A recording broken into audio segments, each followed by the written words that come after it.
Use computer. Alright. Stocks, bonds, mutual funds, atau reksadana, anything you can name it. Ada uh, apa kripto, bisa kripto ya, anak-anak muda investasi di kripto.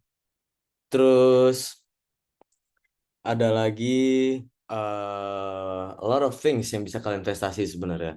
Saham, bonds, mutual funds, money markets, deposit, ya kan? Kalian taruh deposito biasanya. Deposito itu produk money market.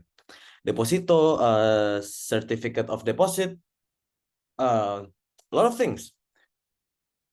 Ini semuanya boleh nggak? Pertanyaan gue, boleh nggak kalian gabung jadi satu? Misalnya kalian punya uang 100 juta, boleh kan kalian bilang, 10 juta gue taruh saham, 20 gue taruh ini deh reksadana, 50 gue taruh kripto gitu. Boleh nggak kayak gitu? Boleh. Boleh. Nah, karena boleh, dan kalian telah melakukan hal itu, oke, let's say dari 100 juta, set 10 ke saham, 10 jutanya ke saham, oke, biar gampang, 60-nya bonds gitu ya, 30-nya kripto gitu. Kripto. Oke. Yang telah kalian lakukan adalah membuat portofolio. Portofolio. Kalau di bahasa Inggris, portfolio aja, nggak pakai O. Portofolio investasi. Oke. Kalau Dinar, ya belum masuk dia. Oke. Nah, kalian telah menggabungkan itu dan disebut dengan portofolio investasi. Oke. Kira-kira dari portofolio investasi itu kalian akan dapat apa sih? Rel, jawab gue Rel. Portofolio investasi lu dapat apa sih? Capital gain atau return? Return jawabannya. Capital gain terlalu jauh. Return. Motivasi lu satu-satunya beli saham, beli bonds, beli kripto, mau beli reksadana, gue beli emas deh, gue beli ini deh gitu. Alasan satu-satunya adalah untuk capital, ya kan? Kalian tuh mau capital, kalian butuh duit tambahan. Kalau kalian orang kaya yang udah males, ya nggak akan mau juga, oke? Kalian tuh butuh capital. Kalian butuh capital dengan cara mencari return. Alasan satu-satunya berinvestasi kan itu, return. Tapi ketika lu butuh return, maka lu akan dihadapi oleh resiko. Oke? In everything you do in life, kita time out. Pertanyaan gua, kalau lu makan, itu termasuk ada resiko dan ada return nggak? Makan aja, makan ayam gitu, makan ayam sama nasi. Ada return dan resiko nggak? Ada. Ada. Returnnya apa? Kalian dapat energi dari makan ayam kalian. Resikonya apa? Keselak. Coba, return dan resiko. Kalian itu semua udah melakukan ini di seumur hidup kalian, tapi kalian nggak sadar. Mungkin nggak sadar konsepnya. Makan ayam di warteg. Makan ayam di KFC. Makan ayam tengah jalan. Semuanya punya return dan resiko, ya kan? Makan ayam tengah jalan, let's say makan ayam tengah jalan returnnya 10%, resikonya 90% ya. Oke.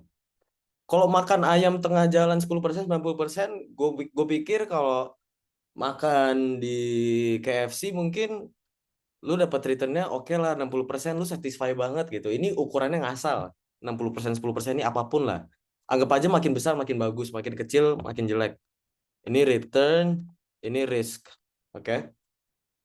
Mungkin kalau makan di KFC nggak terlalu baik resiko kali ya, kecuali kalian keselak sendiri ya. Kan udah higienis dan kawan-kawan nggak ada yang tahu. Resikonya mungkin 20%. Kalau makan di warteg, ya oke lah, yang penting lu makan gitu kan, 30%. Tapi resikonya ya let's say agak gede. Ya, mungkin nggak segede tengah jalan, tapi ya udah 40% gitu. Karena kalian adalah makhluk-makhluk yang rasional, kalian dikasih otak sama Tuhan kalian. Kalian bisa berpikir secara lurus. Pilihan kalian artinya cuma, wah, gue nggak akan mau, sorry, maaf. Harusnya nggak 30. Kalau di warteg ya let's say 50 lah gitu. Gue nggak akan mau makan ayam tengah jalan karena gue tahu resikonya gede.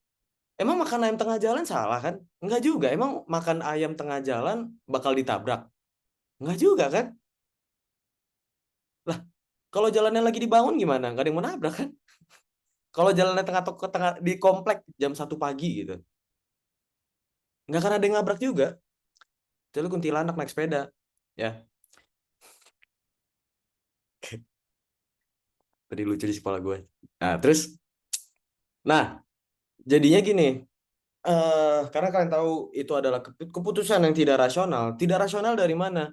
Return yang kalian dapatkan tidak akan sesuai dengan resikonya. Ya ngapain juga gitu loh. Ngapain juga lu makan ayam tengah jalan? Makan aja di rumah gitu loh. Ya, oke deh. Let's say lu orangnya punya budget yang lebih besar. Pasti ngomong lah, orang tua tuh pasti ngomong, ya lu ngapain makan di warteg gitu loh. Ya makan aja di KFC kalau mau ayam. Kalau warteg tuh makan sayur kayak gitu. Risikonya nggak, return to resikonya nggak masuk akal gitu loh. Orang tua tuh bisa pasti bilangnya udah nggak usah lah nggak worth it gitu kan. Tapi arti dari nggak worth it itu return to resikonya tuh nggak masuk akal gitu loh. Ngapain? Lu punya budget, lu pengen makan ayam, ya udahlah makan aja kayak KFC gitu. Tapi bagi beberapa orang KFC itu juga belum tentu rasional karena ada budget. Jadi portofolio itu sama persis apa yang kalian lakukan seumur hidupnya. Kalian apa yang lu Kayla lakukan, Kasha lakukan, Kayla lakukan, gua lakukan, semuanya menurut kita optimize bagi diri kita sendiri dengan budget yang kita miliki, dengan latar belakang yang kita miliki. Kenapa kalau di UI? Ya kalau di Oxford kemahalan. Ada juga kenapa kalau di UI? Ya kalau di Oxford ya nggak bisa masuk. Nggak mahal tapi nggak bisa masuk. So there are a lot of things yang membuat kita berbeda masing-masing. Bahwa ini portofolio itu menyatakan bahwa return dan resiko masing-masing, masing-masing individu, masing-masing institusi yang memiliki portofolio tertentu, itu juga beda juga masing-masing. Sifat-sifatnya beda-beda. Makanya kalau di dunia investasi kita tuh sebelum mau berinvestasi dengan klien yang punya duit kita yang berinvestasi, pertanyaan pertamanya selalu duit lu berapa? Istri aman nggak bisa makan nggak? Lu naik apa? Lu mau berinvestasi yang bagaimana gitu? Kalau dia datang ke gue berinvestasi tapi pakai sepeda gitu, bajunya kumel-kumel, tapi duitnya 1 miliar, artinya apa? Maksa. Artinya apa? Dia berinvestasi. Oh, oke. Dia berinvestasi harusnya nggak yang terlalu agresif. Kita beliin 100% bonds. Gitu, contoh. Atau 50% bonds, 50% money market. Oh, ini orang datang pakai Lamborghini dan bla bla bla, tapi orangnya takutan sama istri. Ya udah tetap aja beli bond sama money market. Kalau rugi takut ditonjokin sama istrinya. Ada anak muda umur 20-an tahun, baru dapat warisan 1 miliar dari orang tuanya. Dikasih 1 miliar cash. Ya beli 60% saham, 40% bonds. Jadi it's different to every individual. Jadi kalau di ekonomi kita belajar ini dengan konsep IC curve ya. Di mana utility kita tuh maximize dari kita sendiri dengan given budget, dengan given constraint kita sendiri gitu. Sama di manajemen portofolio sama persis. Itu konsepnya. Oke, bentar. Maaf. Oke. Tadi kita ngebahas tentang portofolio dan apa yang dilakukan di portofolio management ya dengan cara yang sangat simpel. Oke. Ketika kita membeli suatu portofolio, membuat suatu portofolio yang isinya adalah publicly traded securities, publicly traded, yang artinya apa? Publicly traded itu ya diperdagangkan bebas umum siapapun boleh beli setiap harinya. Yang artinya ada volatilitas setiap harinya, ya nggak? Belum tentu tapi bisa jadi. Volatilitas itu artinya apa? Artinya harganya bisa naik, bisa turun gitu loh. Apa yang kita beli, ya kan?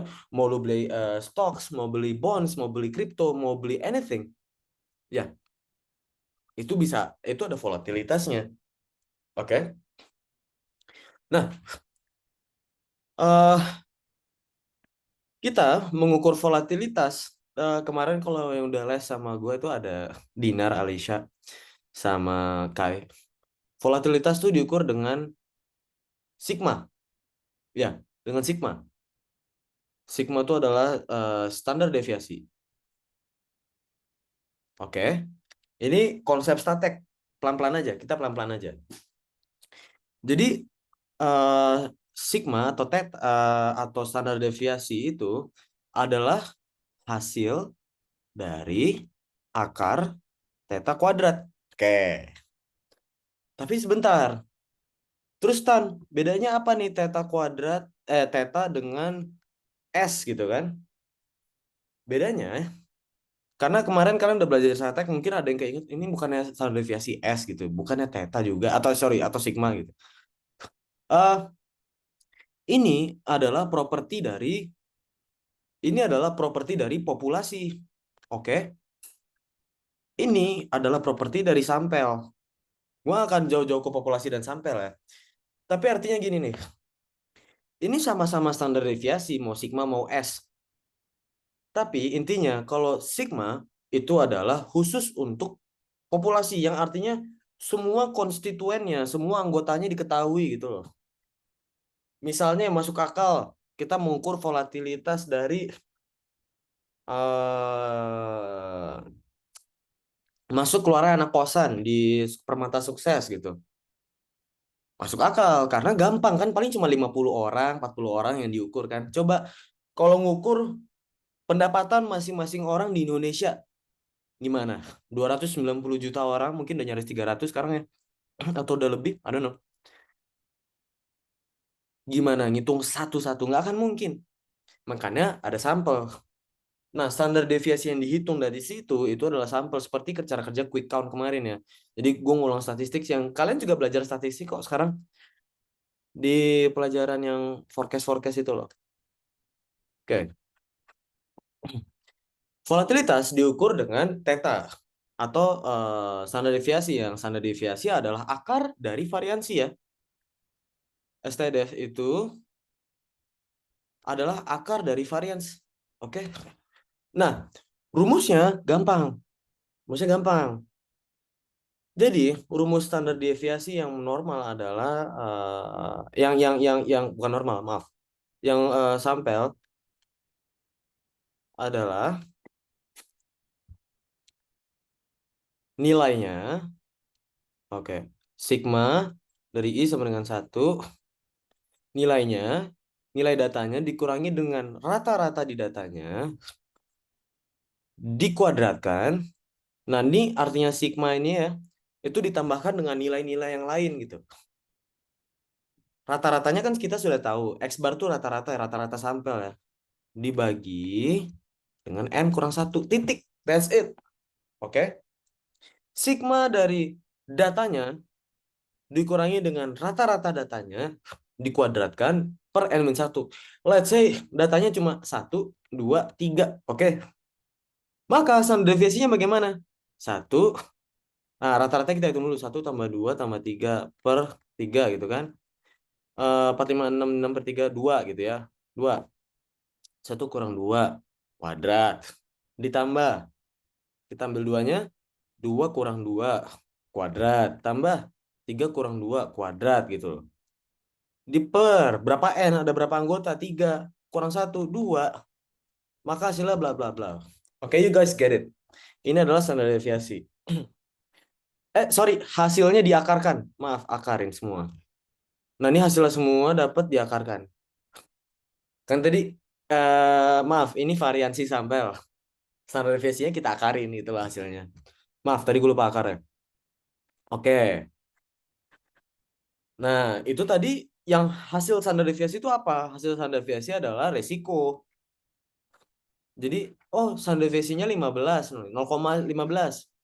Oh, resikonya berarti 15% gitu. Kenapa bisa begitu? Kalau misalnya kalian ketemu hasilnya adalah S sama dengan 0,15. Artinya apa? Artinya dari mean dia X bar ya. Dia punya misalnya S-nya 0,15 per satu hari gitu, daily gitu ya, per hari. Maka dari mean-nya dia ada kemungkinan naik 15%. Dia juga ada kemungkinan turun 15% di hari yang sama, kemungkinan. Jadi di level minus 15 sampai plus 15% itu adalah return yang oh memang begini kok gitu loh. Bukan diefek oleh suatu hal yang material ya. Suatu hal yang misalnya kayak bagi dividen atau apa. Gitu. Hmm. Oke, kalau return itu diukurnya dengan cara arithmetic mean ya. Nggak usah gue jelasin arithmetic mean, udah ngerti ya. Ada juga geometric mean. Tergantung soalnya maunya apa. Oke, kita punya soal nomor 2 ini. Bentar, sorry.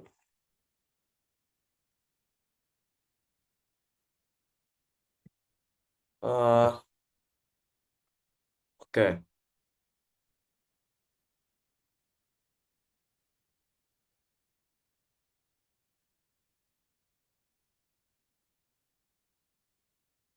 Hmm. Oke. Jadi ada 3 probabilitas di sini. Ada probabilitasnya terjadi resesi 15%. Oke. Highlighter. Resesi 15%. Kalau ekonominya normal ya 70%. Kalau irasional lagi wah gila banget 15%. Oke. Nah, cara baca tabelnya begini. Jika resesi terjadi, maka saham satu akan meningkat sebanyak 5%. Jika resesi terjadi juga, maka saham 2 akan menurun 21%. Oke, kalian udah ngerti lah cara bacanya. Udah aman kan ini? Oke, question A. Dan sorry, kalian dapat informasi market risk premium 7%, risk free rate 3,5%. Eh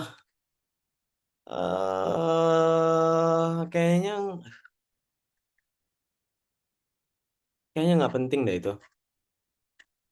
Oke, ya kita jawab aja dulu ya. Kita masukin aja diketahui ya. Risk free rate atau RF 3,5%. Oke, RM kurang RF atau market risk premium itu ada 7%.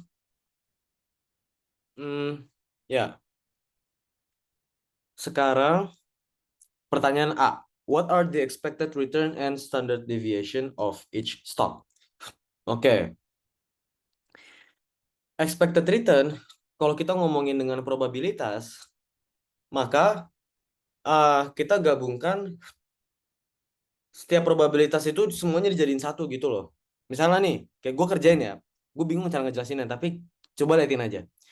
Misalnya nih, buat kita expected return dari stok satu ya, oke. Probabilitas resesi kejadian tuh 0,15. Oke. Dikalikan dengan returnnya itu 0,05 atau 5% ya. Oke. Nah, terus kalau normal gimana? Kita tambahin lagi 0,7 dikalikan returnnya gimana pas normal? 0,10.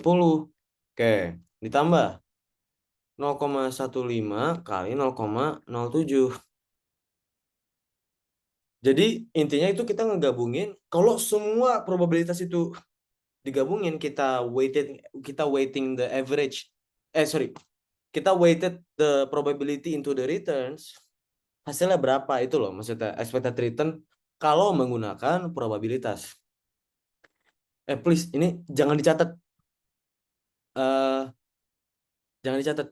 biarin aja, yang penting lu ngerti, karena kalau lu sambil nyatat sambil denger sambil ngeliatin gua nggak akan bisa, percaya sama gua. Nyatat itu metode belajar yang paling paling salah. Kalau untuk mengerti, ya.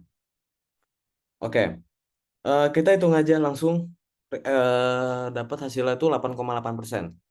Jadi, dengan semua probabilitas yang kejadian, sebenarnya tengah-tengahnya tuh kita ambil berapa sih gitu loh.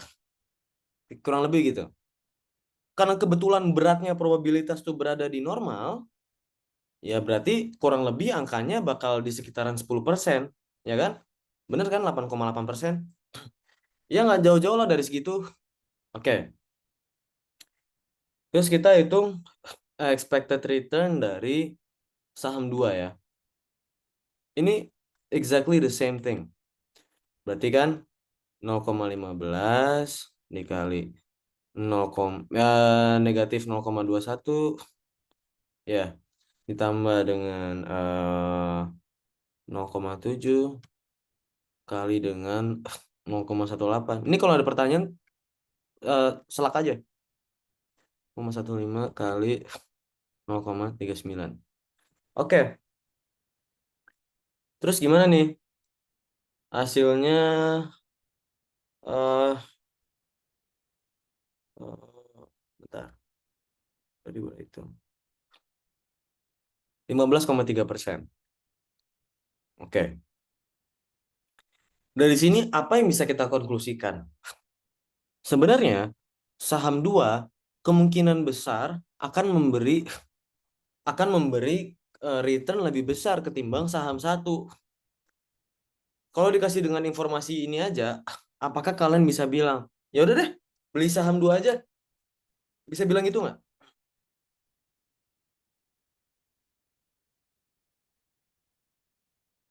Iya, soalnya returnnya lebih gede. Betul. Karena pertanyaan tadi adalah cuma dapat returnnya doang. Nah, resikonya gimana? Apakah resikonya sepadan dengan return yang kita ambil? Oke, tadi baru ketemu expected return-nya. Nah, standar deviasinya itu yang resikonya. Resikonya kita hitung di atasnya deh. Gue tulis agak lebih kecil. Nah, ini kan nggak ada N ya. Standar deviasinya juga nggak ada datanya. X min X bareng nggak bisa kita, bisa kita hitung. Jadi, eh ini ingat-ingat. Ini gue minta tolong catat kalau yang ini. Tadi kan standar deviasi X min X bar per disigmain ditambahin semua per N min 1 kan. Nah, X barnya ini kita gantikan dengan expected return. Oke. N min satunya kita digantikan dengan probabilitas. Oke, gimana tuh? Pelan-pelan.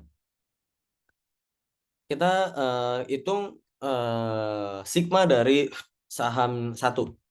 Oke. Ini adalah theta 1 kuadrat. Itu yang gimana? Kan probabilitas ekonominya turun adalah 0,15. Oke. Dikalikan dengan 0,05 returnnya dikurang dengan expected returnnya 0,088. Dikurung dulu, kita kuadratkan. Kita kurangin, kita kuadratkan, baru kalikan dengan probabilitasnya. Oke, ditambah. Ini nggak kecil juga tulisan gue ya. Oke. Lanjut aja. 0,7, 0,1 ya. Dikurangi dengan expected return-nya masih sama. 0,088 kuadrat. Tambah 0,15, 0,07 kurang 0,088 kuadrat.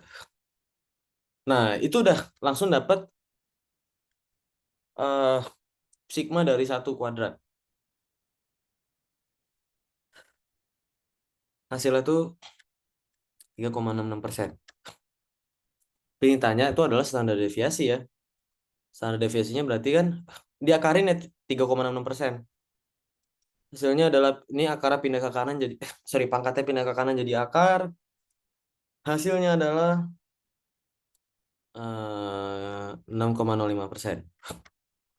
Ini yang untuk saham 2, gua nggak usah ngulang lagi ya.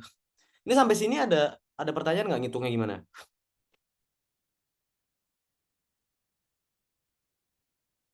Enggak. Yang lain? Aman kah? Oke, aman berarti.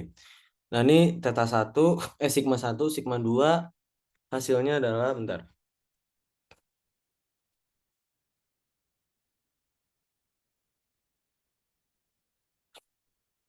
Oke.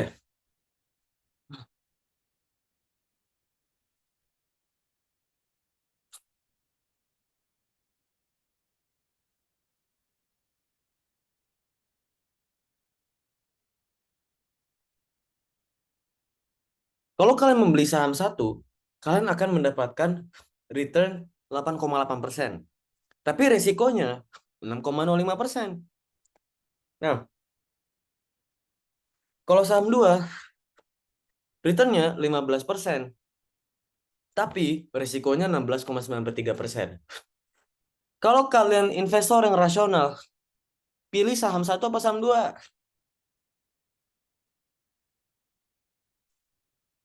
Kira-kira. Saham 1. Kenapa? Karena returnnya lebih besar daripada resikonya. Oke, coba kalau gue bilang gini. Saham 1 ya.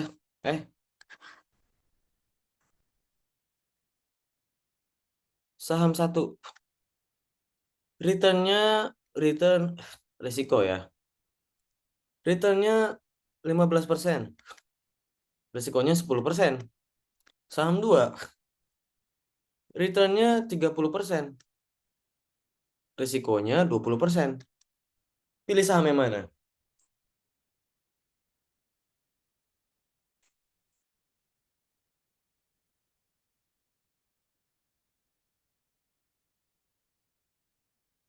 Kira-kira aja. Pakai intuisi. Hah? Sorry. Maaf. Saham 1. Salah. Belum tentu. Kalau kalian adalah investor yang perfectly rasional, yang bergantung hanya pada informasi ini, maka dua-duanya. Tahu dari mana sih Tan gitu? Kan risikonya lebih gede 2 ketimbang 1. Jangan salah. Mengukurnya adalah return bagi resiko. Ini nggak diajarin ya kayaknya di kalian ya. Tapi diajarin yang Sharpie. Return bagi resiko. Semakin asymmetrical return kepada resiko, semakin besarnya return, tapi resikonya naiknya nggak begitu-gitu banget, maka semakin bagus itu saham, semakin bagus itu instrumen. Oke? Kalau kita sekarang berbicara saham yang masih soal A ya, ini hapus. Kalau kita berbicara soal A, by the way ini gue fully for understanding ya, gue nggak mau jawab semua soal karena soalnya sama-sama semua. Oke? Jadi eh kalau di konteks A, returnnya 8,8%. Ya, resikonya 6,05%. Hasilnya apakah lebih dari 1?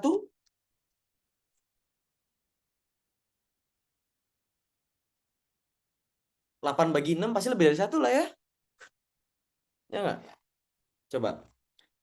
0,088 dibagi dengan 0,065. Iya, hasilnya 1,35. Tapi kalau kita bagi returnnya 2, 0,15,3 dibagi dengan 0,1693, hasilnya 0,9. Maka sebenarnya kalau kalian investor yang rasional, kalian akan memikir return terhadap resikonya. Returnnya semakin lebih besar pada resikonya akan lebih bagus. biasanya kita pilih Sharpie yang di atas 1. Ini tuh disebutnya Sharpie. Sharpie tapi belum lengkap ya. Ini Sharpie versi kasar. Return bagi resiko langsung. Hasil di atas 1, oke berarti. Rada masih lumayan asimetris. Jadi mau ekonominya mau gimana juga, kalian masih kemungkinan menangnya masih besar banget. Gitu. Oke. Sampai sini ada yang mau nanya? Ada yang masih bingung? Di bagian manapun, sereceh apapun gue layani. Itu tadi ngitungnya pakai return per resiko ya? Iya, tapi ini nggak ditanya di soal. Oke. Ya, tapi berarti kalau ditanya harus pilih yang mana, pakai ini. Iya. Kalau ditanyanya Sharpie ratio-nya. Sharpie ratio. Oke. Sharpie. Ini rumus tolong dicatat. Return dikurangi dengan risk free rate dibagi dengan risiko. Oke? Atau kita bisa bilang expected return dikurangi dengan risk free rate dibagi dengan theta. Kalau kita yang tadi return langsung bagi sama theta. Sigma, maaf. Sigma. Kalau ini, kalau Sharpie itu dikurangi dengan risk free rate. Nah, di sini kasih tahu nih, risk free rate 3,5%. Kalau ditanya sahamnya, yang mana yang harus dibeli, hitungnya pakai ini, pakai Sharpie. Kalau dia nanyanya pakai Sharpie banyak. Soalnya banyak parameter-parameter yang bisa dipakai. Tapi yang paling paling sering digunakan ya Sharpie. Karena simple dan benar.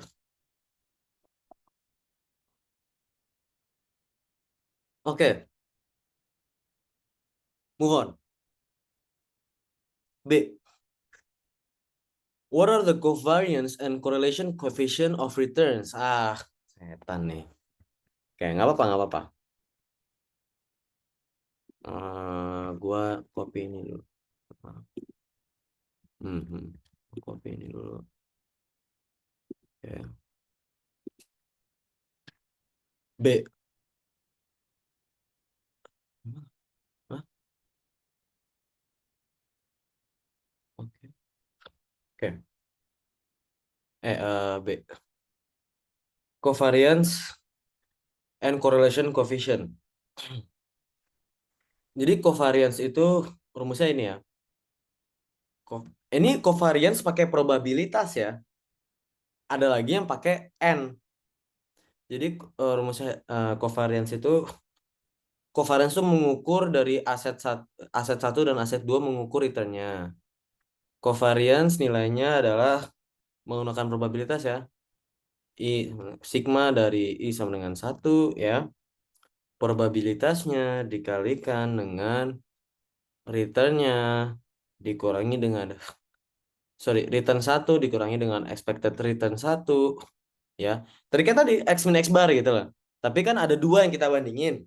Jadi X min X bar 1 ya dikalikan kan? Iya dikalikan dengan X X min X barnya si aset yang kedua. Kita tuh mengukur korelasi dari dua aset gitu loh.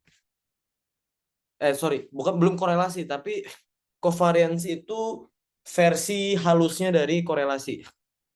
Bukan halus, kasar. Correlation coefficient atau Pearson correlation coefficient adalah versi jadinya. Ini menggunakan probabilitas ya, covariance ya. Oke. Oh, banyak kali ini. Oke. Kita coba hitung satu dulu aja.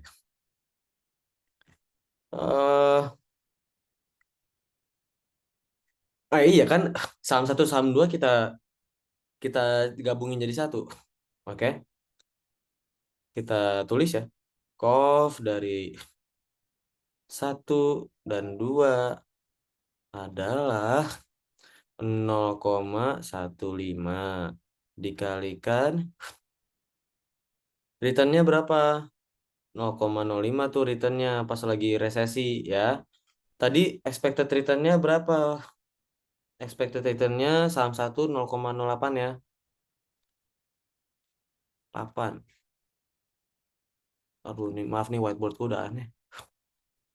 dikali lagi dengan apa namanya? Dikali lagi dengan yang kedua tuh. 2 dia negatif 0,21 dikurangi dengan tadi expected return-nya berapa dia? 0,153. Oke, kita tambahkan dengan 0,7 dikalikan 0,10 dikurangi 0,088 ya kan? Dikurangi dikalikan dengan minus 0, kok minus positif 18 0,18 dikurangi dengan itu kenapa tuh? Ini kenapa nih? 0,153 ya ditambah dengan 0,15. Emang nih covariance nih agak tai. 0,07 dikurangi 0,088 0,39 dikurangi dengan 0,153. Oke, kelar deh gitu doang. Udah kalian operasikan tapi jangan sampai salah ya pengoperasiannya. Covariance-nya adalah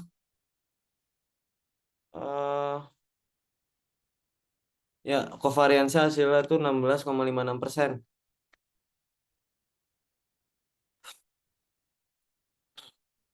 Covariance itu nggak bisa diartikan ya teman-teman, belum bisa diartikan. Kalau positif, baru bisa. Kalau positif geraknya bareng, gerak. Kalau mereka bergerak, ini kan ada dua ya, ada dua saham ya. Kalau misalnya saham satu gerak di atas mean, saham dua gerak di atas mean. Saham satu gerak di bawah mean, saham dua juga gerak di bawah mean. Covariance baru bisa kayak gitu doang. 0,06156 ini nggak ada artinya gitu. Belum ada artinya, positif atau negatifnya doang. Dan yang gue bingung nih covariance itu harusnya nilainya dia 0,000 sekian, 0,000 sekian. Tapi kalau soalnya begini ya, ya udah, nggak apa-apa. Oke, Mau nanya itu bukannya di kuadrat yang dikuadratkan. Yang mana? enggak. Kalau dulu tuh sempat belajar begini juga terus rumusnya tuh kayak yang R-min expected return-nya tuh dikuadratin gitu. Emang dikuadratin ya? Ntar gue coba buka catatan. Yang gue pelajari enggak lah. Itu mungkin lu bisa kebalik sama standar deviasi.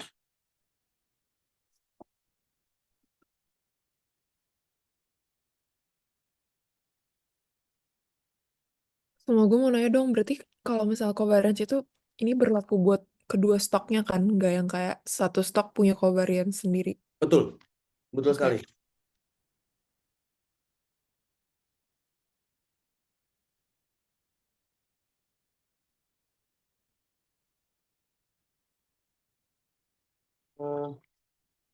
Seingat gue tuh nggak dikuadratkan deh. Bentar ya, Kak.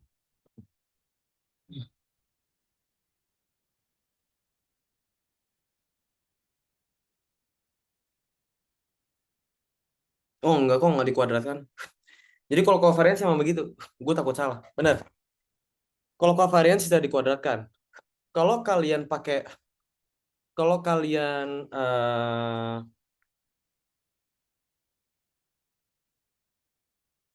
kalau kalian pakai probabilitas, yang ngitungnya begini. Kalau nggak pakai probabilitas, ini nggak usah dianggap per n-1. Udah gitu doang. That's it. Jadi probabilitas itu sebagai pengganti n-1-nya itu loh. Kalau disampel ya. Masuk akal ya? Oke. Sekarang Contoh kita kalau pakai probabilitas tuh gimana? yang ini ada probabilitasnya nih. Oh, kalau nggak pakai Biasanya kalian dikasih series of return. Misalnya returnnya tuh 15%, 16%, terus besoknya negatif 10, ya hitung kovariansinya gitu loh. Terus ada saham B 10%, 17%, negatif 12 gitu. Nah, itu kovariansinya. Nah, itu pakai yang tadi, yang nggak pakai probabilitas, per N-1 aja. P-nya hapus, print sama N-1, selesai. Sama halnya dengan standar deviasi. 0 komanya nggak usah dianggap. Probabilitasnya nggak usah dianggap. Ya udah, langsung kurang kuadrat, tambah kurang kuadrat, baru bagi semuanya dengan N-1, baru diakarin buat nyari standar deviasinya. Jangan lupa diakarin ya. Kalau nggak diakarin, kalian dapetnya baru varians. Oke? Paham nggak?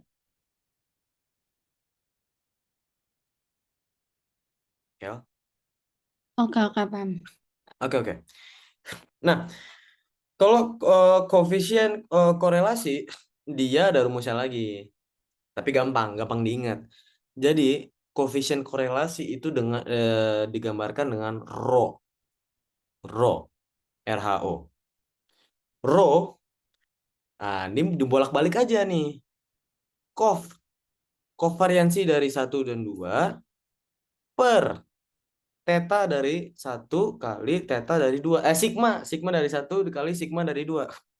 That's it. Done. Oke? Maka bisa kita kerjakan kan langsung kan? Kovariansinya berapa nih? Farel. Variansinya 0,1656 Aha. per tadi tetanya 6,05 0,06 0,065 dikali dengan 0,1693. Ya, iya hasilnya adalah 0,163. Nah, kalau koefisien korelasi, kita boleh bentar, maaf, ini rumusnya kalian catat. Ya,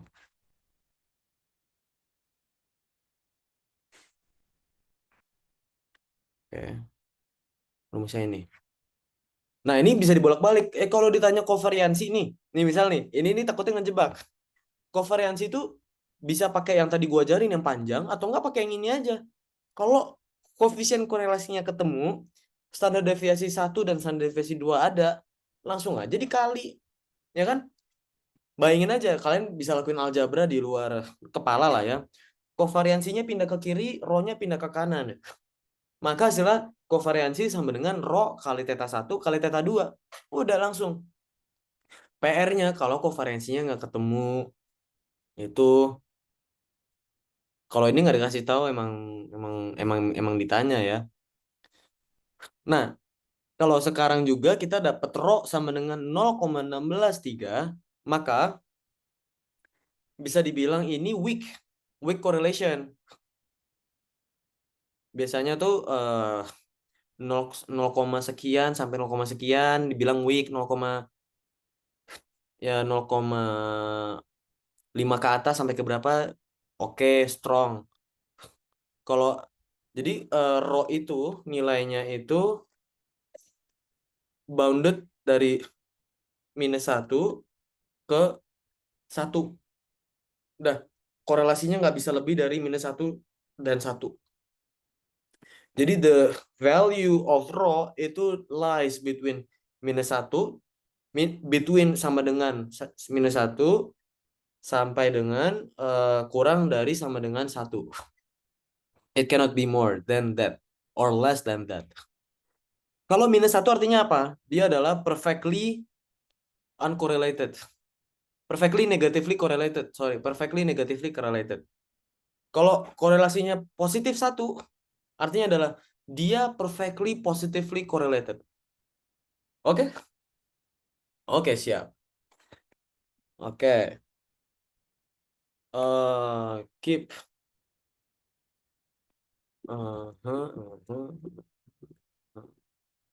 Oke. Sekarang C. What are the expected return and standard deviation of portfolio with half of its fund invested in stock 1 and half in stock 2? Wah, ini malesin banget soalnya ya. Nah, ini untung kalian bisa pakai cheat sheet ya. Modar. Dari yang paling susah apa paling gampang? Return apa standar deviasi? Yang susah dulu. Susah. Hmm. Oke. Kalian inget ya? Kalian inget ini nggak?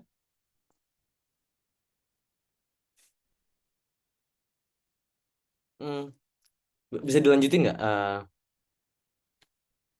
Gini kan? Gini kan? Inget gak?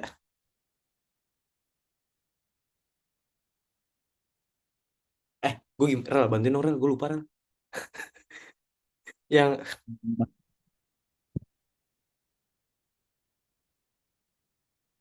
Bener kok. ya, konsepnya tuh dari sini. Gue lupa, anjing. Konsepnya tuh dari sini. Oke. Langsung aja gue taruh rumusnya ya. Standar deviasi dari dua aset. Kita baru ngomongin dua aset. Dari portofolio yang isinya dua aset adalah oke. Theta kuadrat sama dengan akar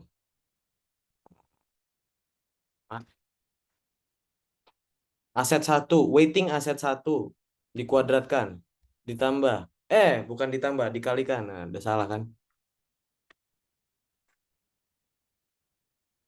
Dikalikan dengan theta A kuadrat ditambah dengan weighting dari aset B dalam portofolio kuadrat dikalikan dengan theta B kuadrat ditambah dengan 2 kali WA, weighting dari A, weighting dari B, cov AB. Dah gitu doang. Nah, cov AB ini rumusnya tadi kan apa? Rho AB kali theta A kali theta B. Dah gitu doang kan? Oke. Langsung kita kerjain ya. Dari standar deviasi dulu yang paling susah. What are the expected return? What is the standard deviation of portfolio with half of its fund invested in stock 1, stock 2? Oke. Berarti sorry. Ini kalau udah ada akar ininya hilang. Oke. Standar deviasinya adalah kita varians dulu deh karena akar susah banget gambarinnya lurus. WA kuadrat 50 berarti kan half di 1, half di 2. Berarti weightingnya di 1 berapa?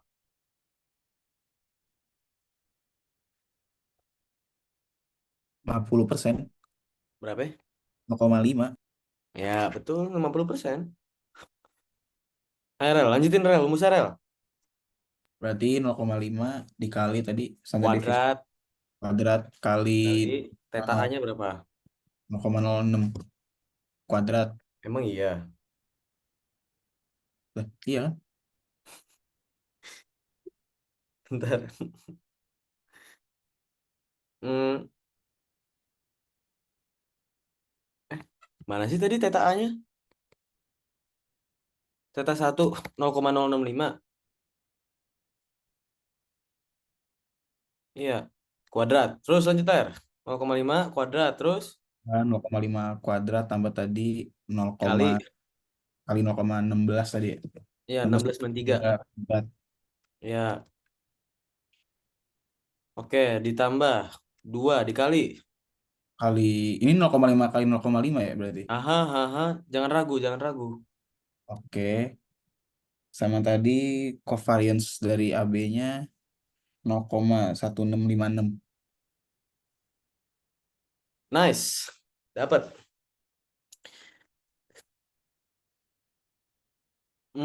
Hasilnya adalah 80, Itu 0,5 karena dia bilang half. aha, kenapa? Half ya. Oke. Theta kuadratnya itu adalah 80,9425.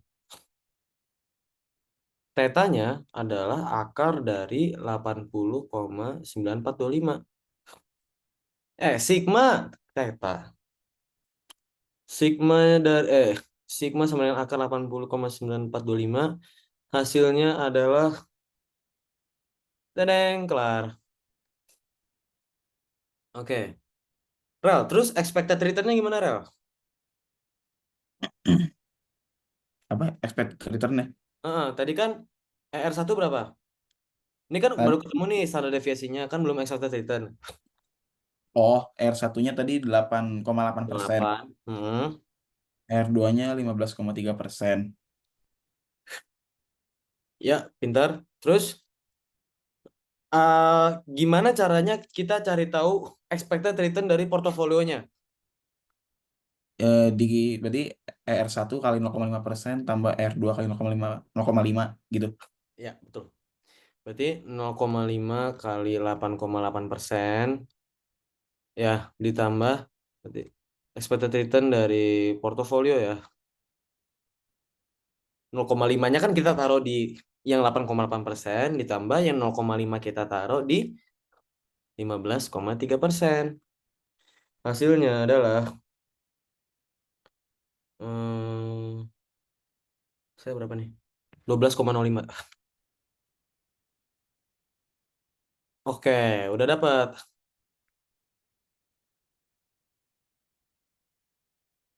Jadi sigma dari portofolionya adalah 8,99, return dari portofolionya 12,05. Oke lah, itu still banget tuh. Jarang sih yang bisa gitu, tapi oke. Sampai di sini ada pertanyaan.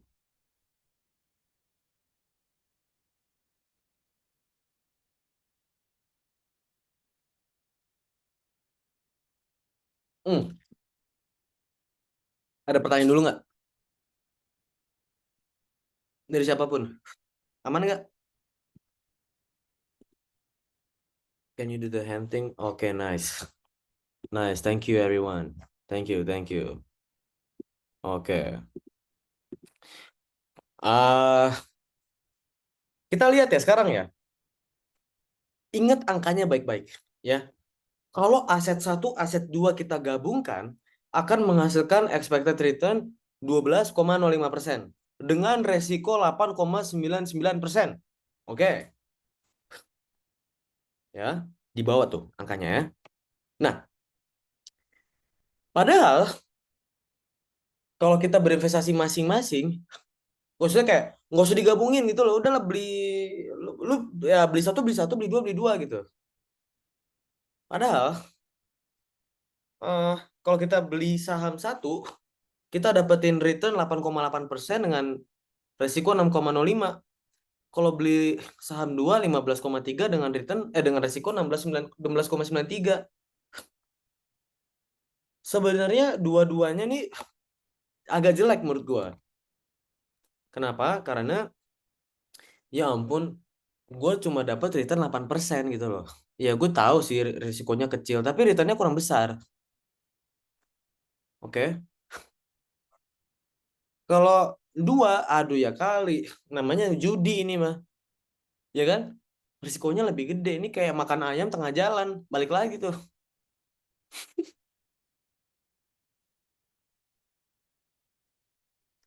Sorry. 15,3%, 16,93%. Nah, ketimbang kita beli satu-satu itu, yang artinya pilihan satu kita dapat yang dikit, tapi aman, tapi satu lagi dapat banyak, tapi bisa jadi hilang semua. Kalau kita gabungkan, hasilnya efisien. Kita dapat return 12,05%. Dapat standar deviasi 8,99%. Nah, sebenarnya kenapa ini bisa jadi seperti ini? Nah, ini sekarang kita mau menjawab pertanyaan D. Apa sih sebenarnya implikasi pada diversifikasi? Apa yang telah dilakukan oleh kita tadi? Ketika kita gabungkan portofolionya, dengan stok A dan stok B, itu belum tentu diversifikasi loh. Oke? Belum tentu. Terus pada terus gimana cara ngomongnya kalau ini loh, gue diversifikasi loh. Gue beli saham A, gue beli saham B. Gimana cara ngomongnya? Let's say deh, Kel. Misalnya nih, Kel. Lu punya 100 juta, 50 jutanya lu taruh Apple. 50 jutanya lagi lu taruh jangan pembuat HP apalagi sih Huawei.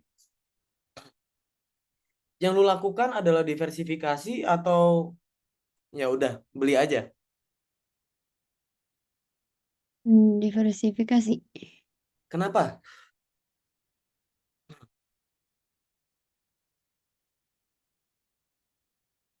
Karena biar kalau ada salah satu yang turun, salah satu yang lainnya tuh tetap bisa diandelin gitu.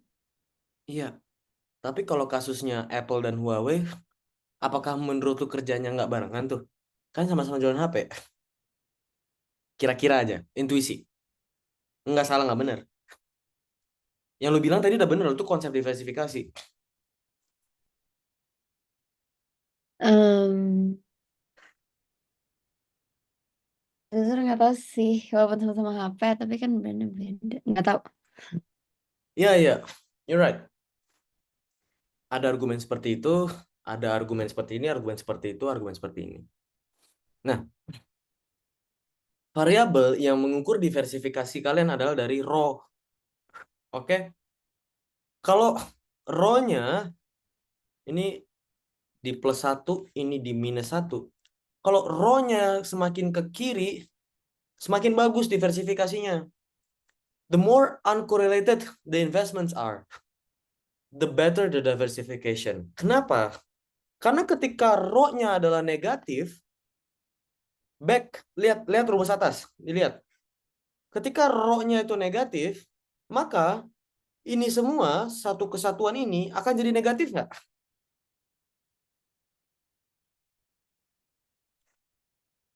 Gimana? Jadi negatif semua.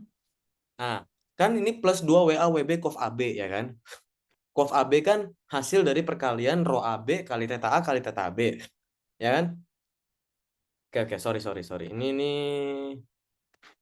kita hapus deh rho AB-nya, COF AB-nya ya. Kan kalau COF AB kita hapus, jadinya ada ini kan. Ada rho AB, ya kan lebih jelas nih kalau gini nih. Oke. Ketika rho-nya -1, apa yang kejadian terhadap seluruh compound plus ini? Negatif. Hasilnya akan negatif 2 gitu kan? Ya nggak? Ya, Ujung-ujungnya apa? Ujung-ujungnya ngurangin nilai sigmanya apa enggak? ngurangin. Iya, tapi bukan berarti dia harus negatif untuk jadi diversifikasi. Nggak harus loh ya. Maksudnya semakin bagus, semakin kecil atau let's say 0,16 gitu. Apakah bagus? Bagus. Orang dia di sini ya ketimbang di sini gitu loh. Ketimbang di 0,5, di 0,6 nggak ada diversifikasinya. Akan yang diversifikasi itu akan paling mentok utilitasnya atau kepuasannya ketika rho berada di -1. Begitu. Kenapa nggak WA, WB, theta A, theta B? Yang diajarin gitu, gue nggak tahu. Yang bisa diubah, yang maksudnya yang selalu ditekankan tuh rho-nya. Korelasinya saham A, saham B korelasinya harus negatif. Kayak beli saham Apple, habis itu lu beli rumah sakit gitu loh. Yang korelasinya tuh belum tentu barengan kerjanya. Sampai titik ini apakah ada pertanyaan? Masih bingung, Tan. Bingungnya mana? Yang D-nya maksudnya jadinya gimana? Eh, implikasinya adalah the more uncorrelated the assets, the closer it gets to -1 rho-nya, the better the diversification benefits. The better the benefits of diversification. Gitu loh.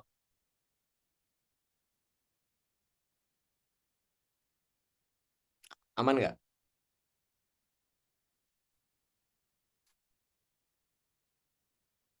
Can you do this kalau aman? Kan sama mau nanya, berarti Hmm.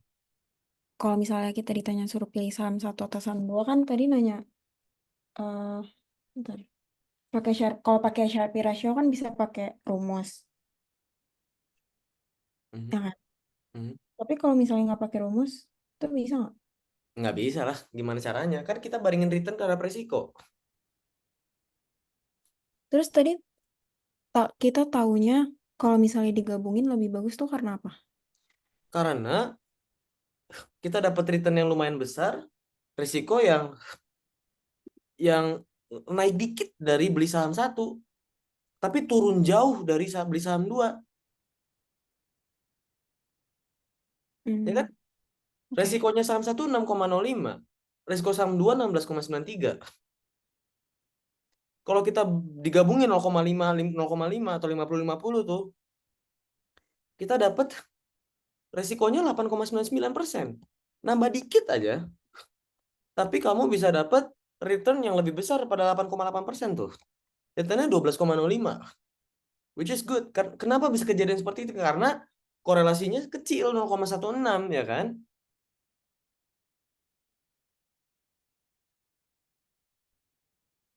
Halo? Ya, ngerti. Oke. Oke, yang lain gimana? Gini nggak? Ada yang bingung nggak? Please, please, tanya aja.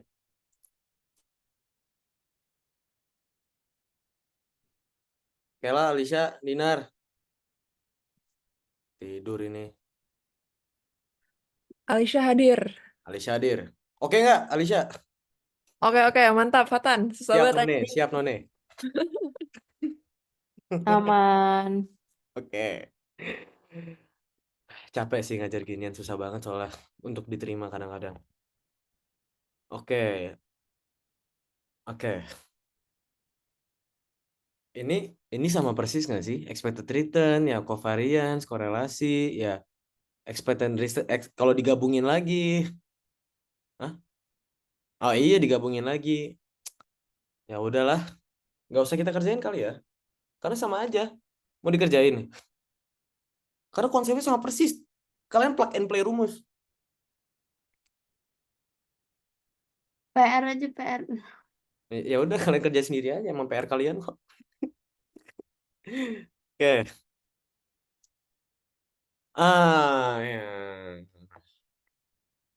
Ini jujur di CFA nggak keluar. Ini lebih susah daripada CFA. Gue nggak ngerti ya dosen kalian kenapa ya.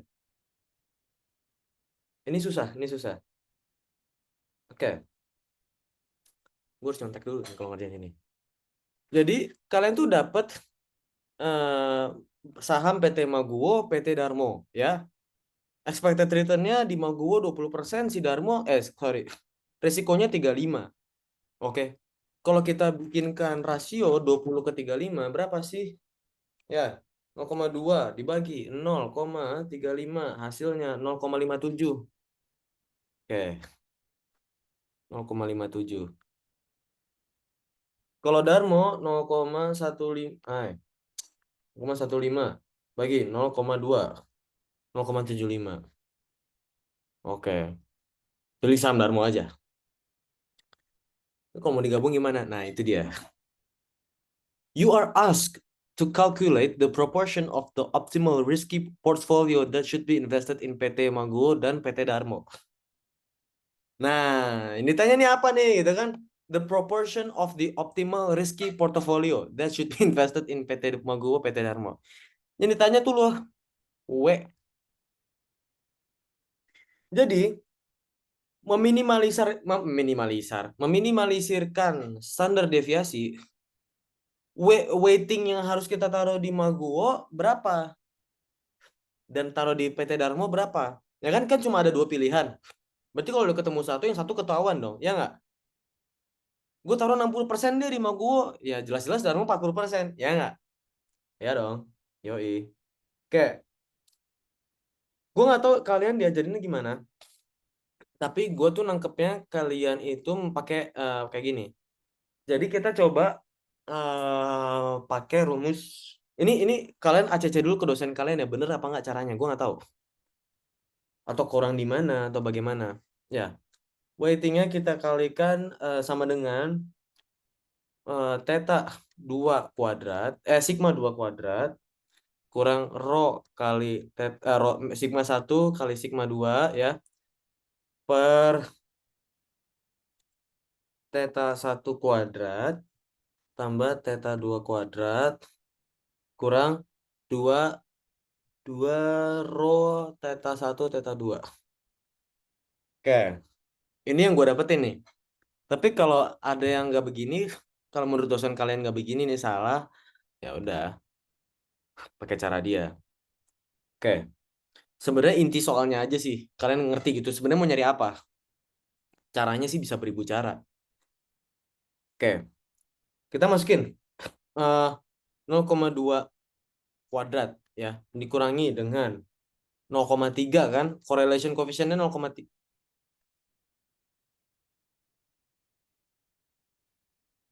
The fuck?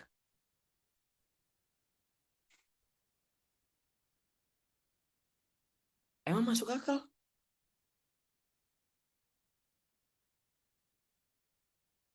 Artinya persen, kita bagi 100 lagi kan?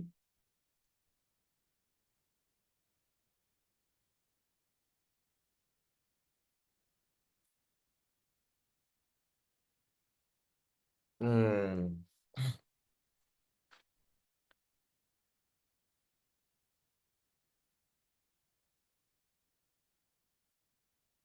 Nggak masuk akal ya? Nggak.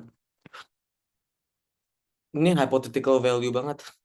Gua nggak aja rho-nya, ini persennya nggak ada, ini persennya nggak ada, ini rho-nya 0,3 gitu ya. Oke, 0,3 kali dengan 0,35 ya kan? Standar deviasinya si Maguwo dikali dengan standar deviasinya si Darmo kali dengan 0,20 per 0,35 kuadrat ditambah dengan 0,2 kuadrat dikurang dengan 2 kali rho-nya 0,3 kali, maaf nih kalau tulisan gue kebaca ya, 0,35 0,2. Oke, weightingnya di gue tuh ketemunya tuh segini. Berarti, dan sebenarnya ini make sense. Jadi kayak artinya berapa persen yang kita taruh di Darmo di Maguwo? Yang kita taruh di Maguwo tuh 15,77%. Terus kalau di Darmo berapa ya? Berarti di Darmo 84,23 dong, ya kan? Di satu kurangin aja. Masuk akal karena Darmo itu memiliki Sharpie yang lebih bagus ketimbang si Sharpie-nya Maguwo. Gitu. Oke. Kalian catat aja dulu, kalau dosennya bilang nggak benar nih ya udah. Oke. Yang itu yang bawahnya 15,77. Itu 84,23 itu kalau jadi 15,7% kita taruh di Maguwo, 84 taruh di Darmo, gitu loh.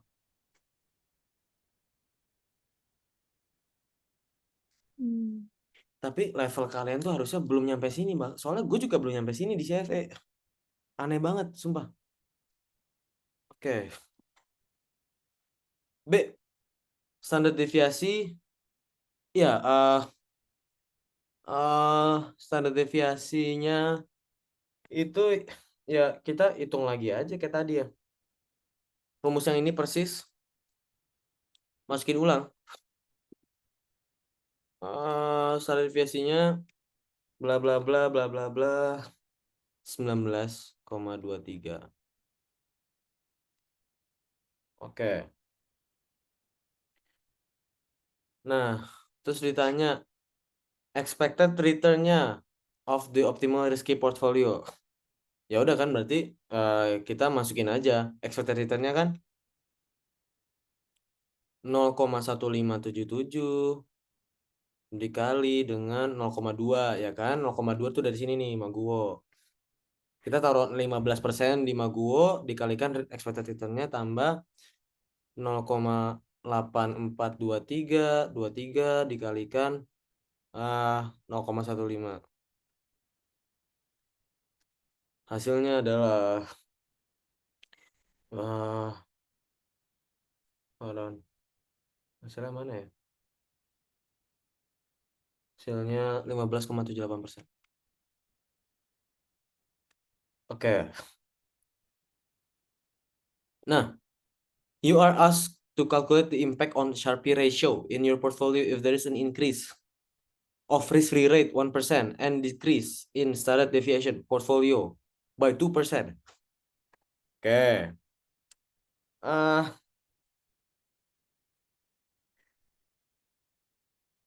Tadi kan kita dapat masukin dulu semua variabelnya kan.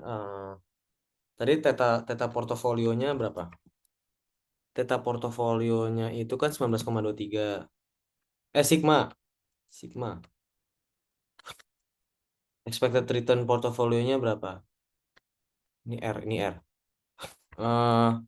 15,78. Oke. Risk free rate-nya 5%. RF 5%. Oke. Ini jujur aneh banget sih. Tapi nggak apa-apa. Ini kita hitung dulu yang original. Original Sharpe ratio-nya itu berarti kan 15,78% Sharpe ratio yang ori ya. Dikurangi dengan 5% per 19,23% gitu kan. Hasilnya itu 0,561. Terus ditanya sama dia kan, kalau risk free rate-nya increase jadi 1% gimana? Ya tinggal hitung lagi aja. Jadi 15,78% dikurangi 6% itu kan nambah 1% ya kan?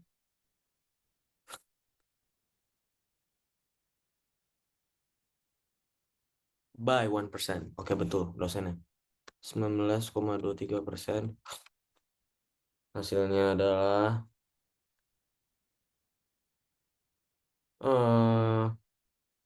bener gak sih? Ya bener.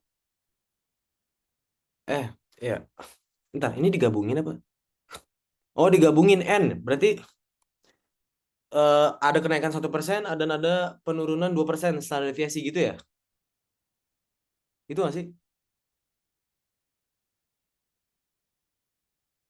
Halo?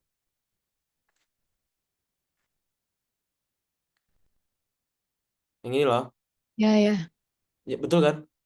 Jadi digabungin ya dalam satu kejadian ya. Berarti standar deviasinya kan nggak jadi 19 ya, jadinya 17.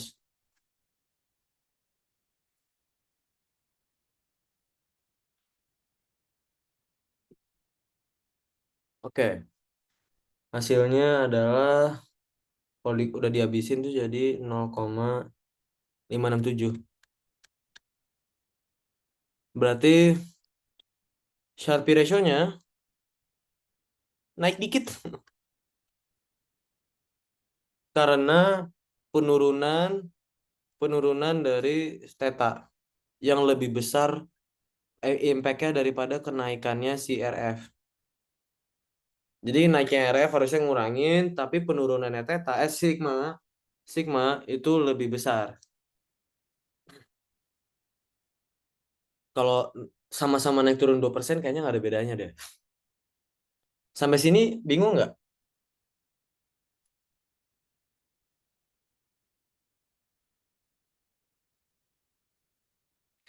Jadi Sama. berarti tinggal dikurangin ditambahin aja kan. Yang mana Nggak, maksud? yang part 2 kan itu dibilang increase 1%. Ya. Kan jujur aku masih bingung tuh yang 84,23 tuh dapat dari mana? Sayang, kan kalau eh kita ketemu nih, kita harus beli PT siapa apa namanya? Maguwo. Apa ini? Astagfirullah.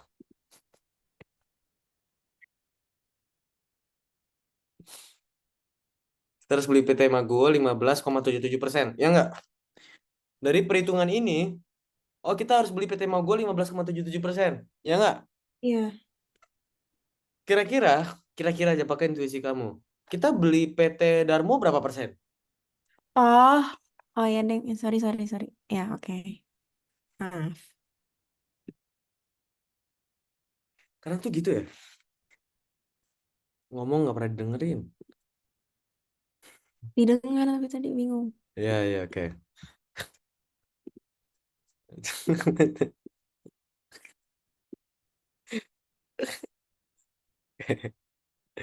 Oke. Kita lanjut ke soal lain. Ya, ini si Bambang. Oke. Bambang Halilintar. Dia berinvestasi di reksadana XYZ. Oke, reksadana.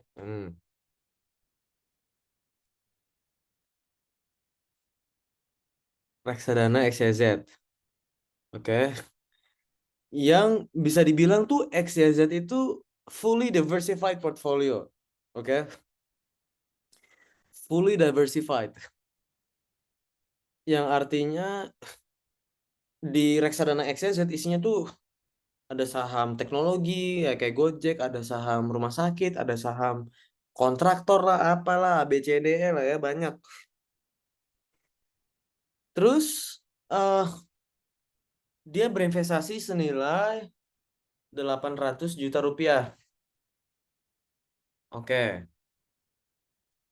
Terus habis itu dia dapat warisan dalam bentuk saham ABCD dengan market price of 200 juta rupiah. Sorry.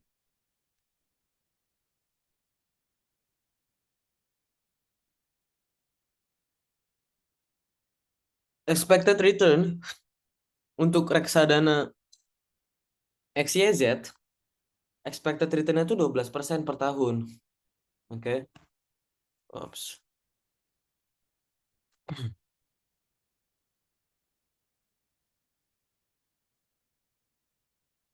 Dengan standar deviasi 20%.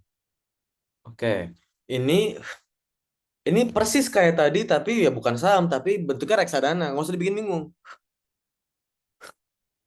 Anggap aja nih saham gitu loh, saham XYZ. Itu mutual fund lah apapun itu pengoceh. Pengecoh.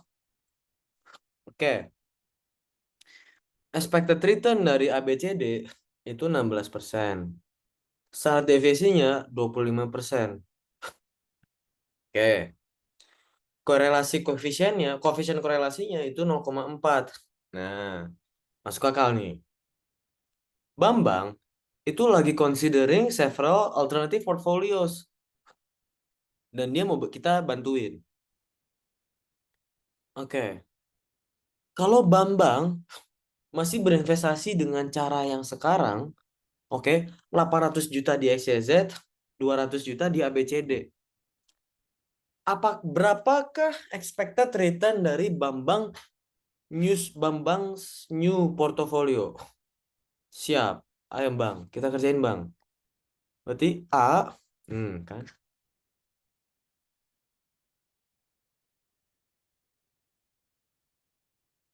A, eh,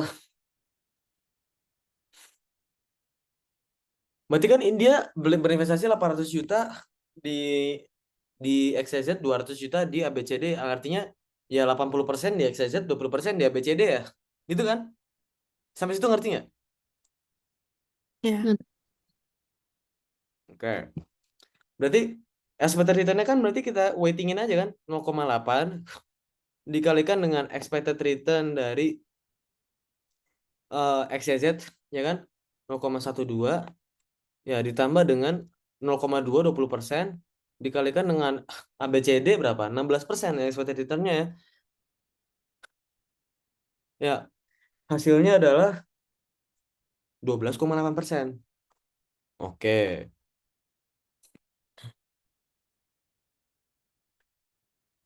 Udah tuh 2 poin. Covariance-nya gimana? Covariance-nya gampang. Ini nggak sulit nih. Karena kan udah ketemu rho, udah ketemu sigma A, ketemu sigma B. Covariance mah kaliin aja. Cov anggap aja gue ganti jadi AB bukan X, Y, Z, A, B, C, D ya. A dan B. X, Y, Z dan A, B, C, D. Gue anggap A, X, Y, Z, B, A, B, C, D. Covariance-nya adalah rho dari AB kalikan theta A kali theta B. Rel, jawab Rel. Berarti 0,4 Mhm. kali 0,2 ya. Kali 0,25. Nah, iya gampang kan? Nah, hasilnya adalah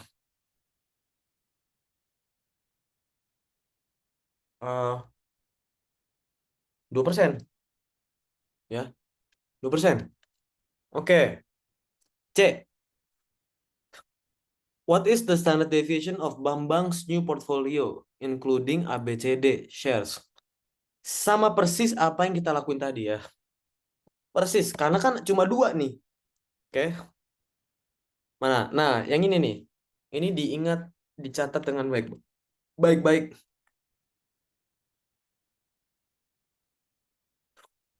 Oke. Oke.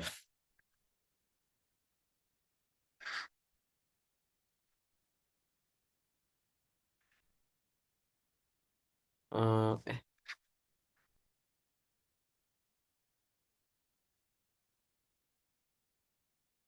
warnanya sama kan? Iya. Oke. C. Kita kerjain standar deviasinya. Kita dari variansnya dulu. Dipangkatkan. Oke. Ayo Rel. Gimana Rel? Berarti itu dipangkatin ya. Berarti weighted-nya 0,8 kali 0,2 Kuadrat ya, dikali 0,2 kuadrat ya tambah 0,2 kuadrat kali 0,25 kuadrat eh eh eh eh eh.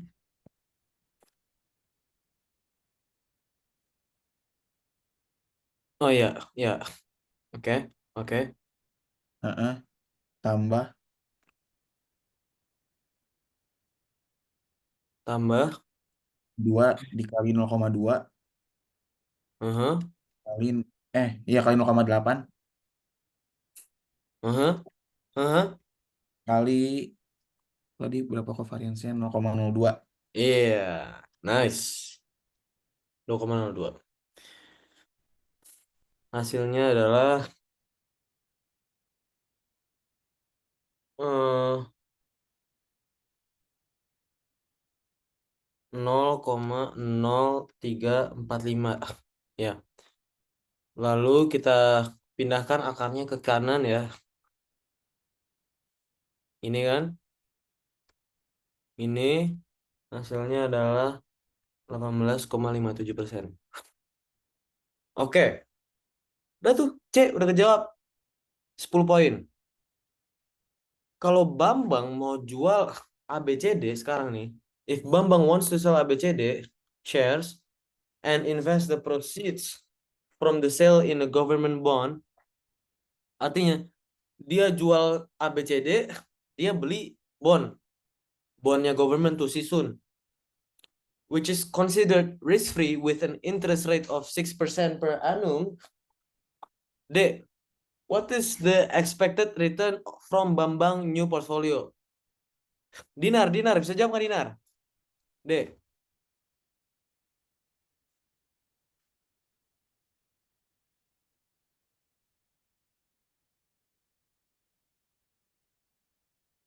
Halo? Nah, halo. Halo? Ayo, Nat, jawab, Nat. Dia berarti 20%-nya bukan lagi ABCD, tapi jadi Sun. Jadi gimana, Nat? Expected return-nya. Hmm.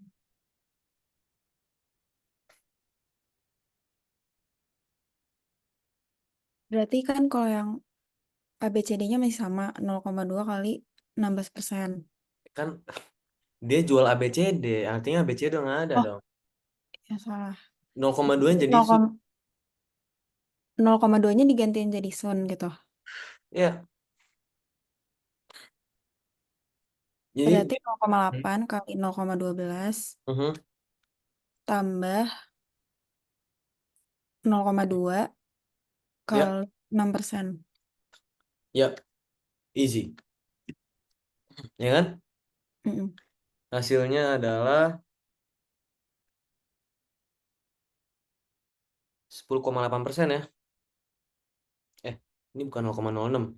Ini 0,06.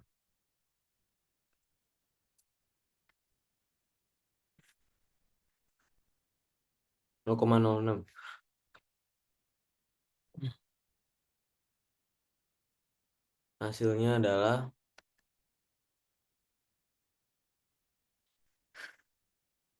10,8%. Oke, jadi ABCD-nya dijual semua, masukin ke Sun, expected return portofolionya jadi 10,8%. Sampai D ngerti nggak? Aman nggak? Ngerti. Yang lain? Dinar, Alicia, Kela,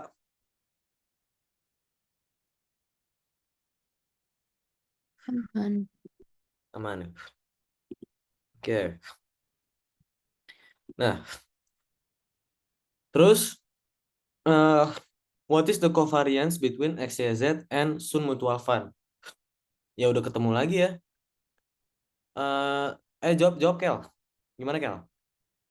Berarti row-nya tetap pakai 0,4.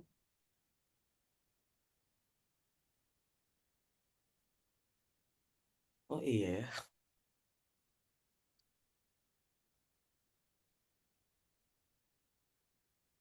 Iya nggak kasih tahu ya row-nya ya. Covariance nyarinya cuma pakai row sama yang tadi kalau kasih data. Ya udah pakai 0,4 aja. Mhm. Dikali Dikali standard deviation. Tadi berapa standard deviation-nya? eh yang mana?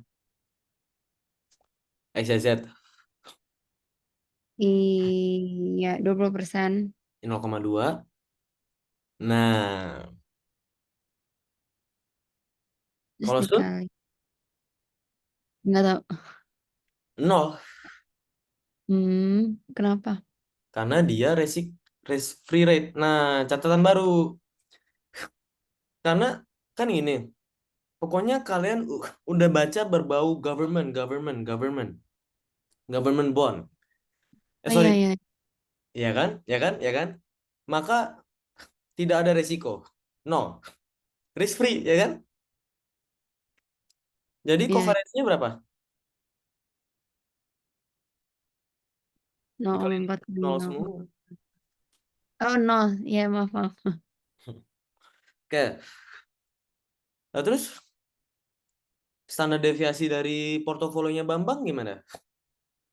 Gampang, kan kita eh dapat ini ya.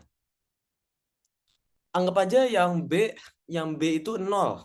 Sorry, yang B itu government bondnya. Maka kan ini kan nol ya kan? Ini juga nol, berarti ini semua nol ya kan? Ya enggak? Ini juga ini semua nol. Cuma yang ini, ya enggak? Cuma sisanya akar dari WA kuadrat kali theta A kuadrat, ya nggak? Iya, iya. Ya kan? Kalau akarnya gue masukin ke pangkatnya bisa kan? Maka jadinya WA 2/2 dikali sigma A 2/2, pangkat 2/2, ya nggak? Iya, jadi Which is hilang. basically WA theta A, sigma A.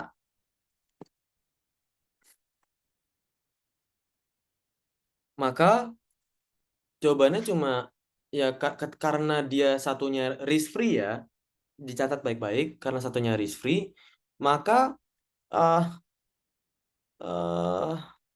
standar deviasinya itu WA kali sigma A. Maka hasilnya adalah 0,8 dikali 0,2. That's it, kelar. 16%. Itu.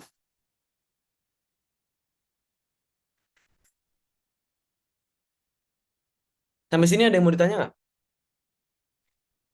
Oke semua nggak? Mau nanya, mungkin Ya. tadi udah dibahas, tapi standard deviation tuh sebenarnya ngelambangin apa sih? Resiko. Hmm. Semakin besar standar deviasinya, semakin banyak resiko yang terjadi. Semakin kecil standar deviasinya, semakin bagus.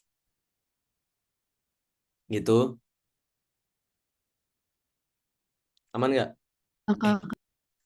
Ini Dinar sama Alicia live ya? Kenapa?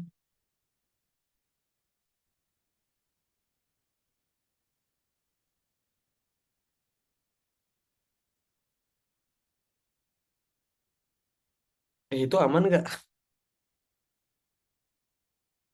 mereka? Nggak tahu, nggak kuat kali. Ntar tanyain dulu. Ya, Itu tadi Kela nanya. lu nanya apa, Kel? Nggak, udah kok. Tadi Oh, oke. Tanya dulu itu. Oke, oke, oke.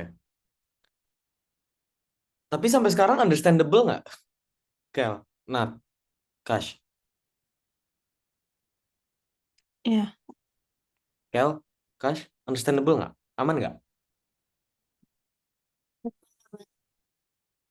Aman. Ya udah, nggak apa-apa. Good, good.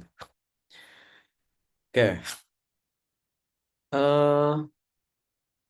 Ini nih yang G sama H ini gue agak bingung ngerjainnya sih jujur.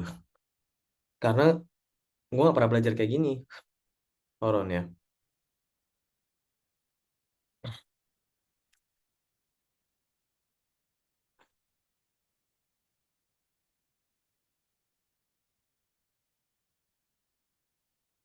Nah jadi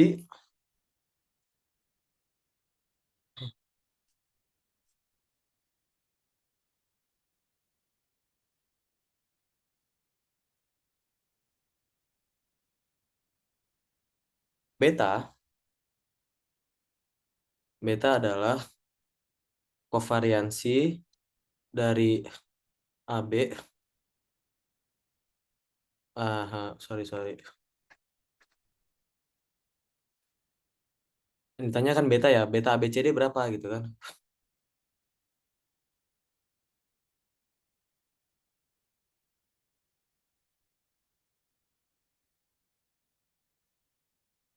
Beta sama dengan kovar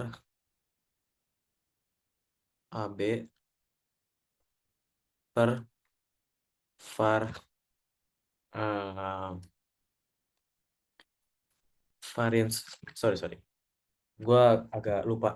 Nah,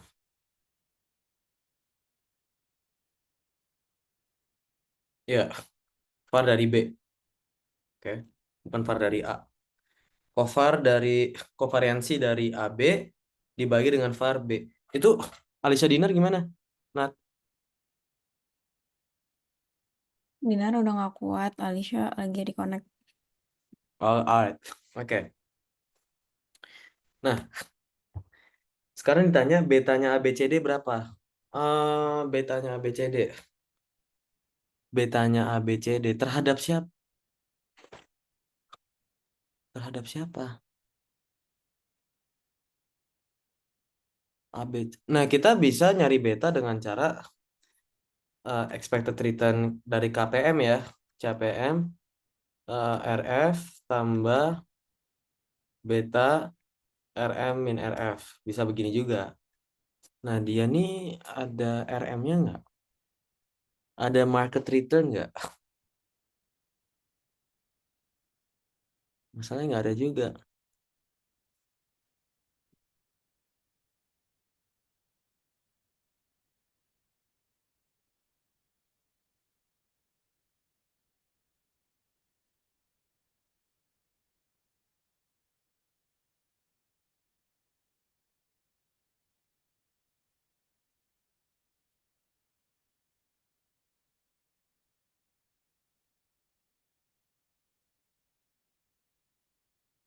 Jujur, gue nggak tahu. Gue takut salah jawab. Bisa aja kita bagi-bagi kali. Tapi di gue belum masuk akal. Karena yang gue tahu cuma cover AB per var B. Atau nggak pakai ini dibolak-balik. Tapi nggak dikasih tahu. Oke. Anggap aja kita hypothesize ya. Kita hypothesize betanya ABCD itu 0,5. Oke. Is the beta of the new portfolio which includes ABCD shares lower or higher than the new portfolio which includes Sun? Oke.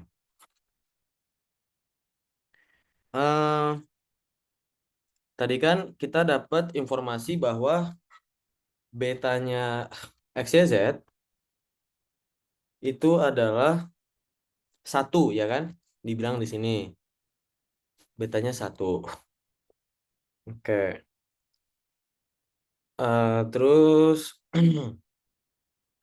betanya Sun kan 0. Betanya juga 0. Tetanya 0, betanya 0. Sigmanya 0, betanya 0. Maka dia nanya, dia nanya gini. Kalau portofolionya XYZ digabung sama ABCD, betanya berapa?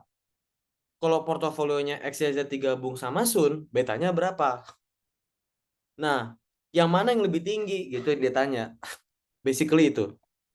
Nah, kita tadi hypothesize, gue nggak tahu ya ABCD itu cara nyari beta gimana.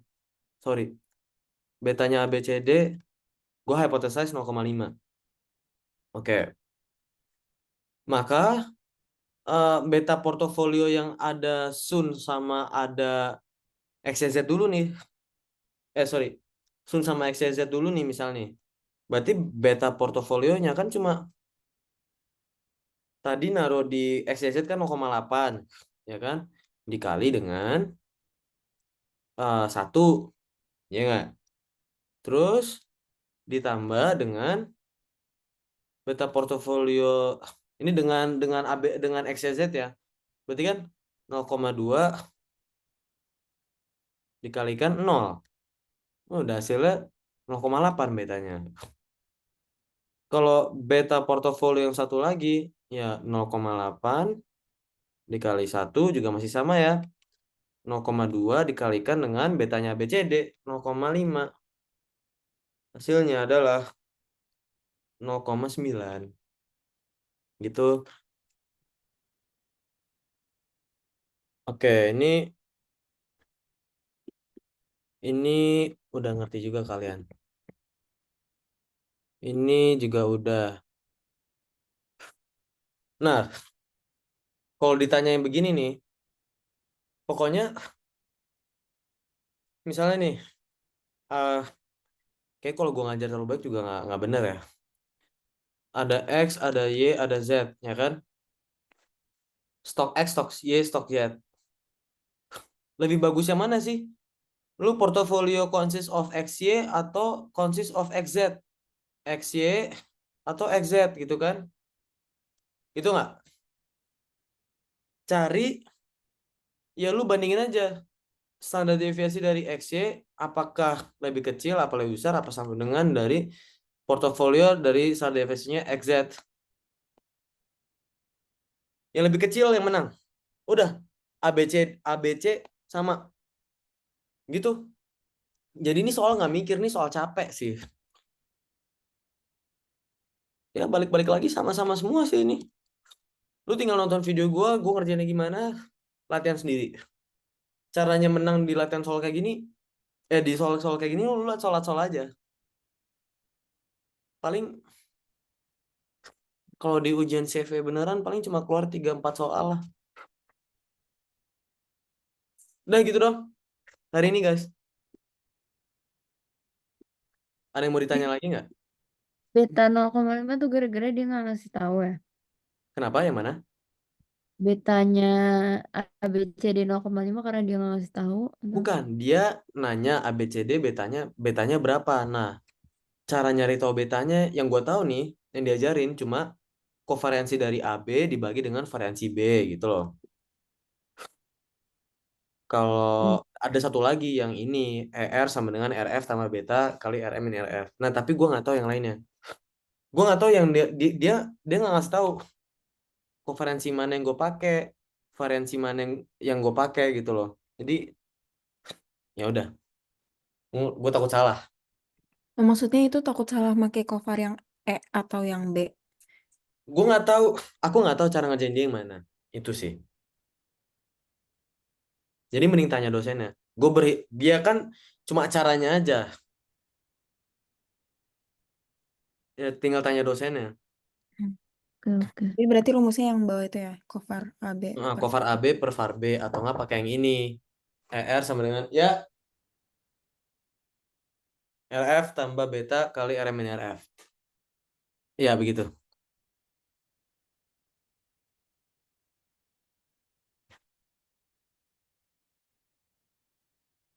Ada lagi yang mau ditanya nggak?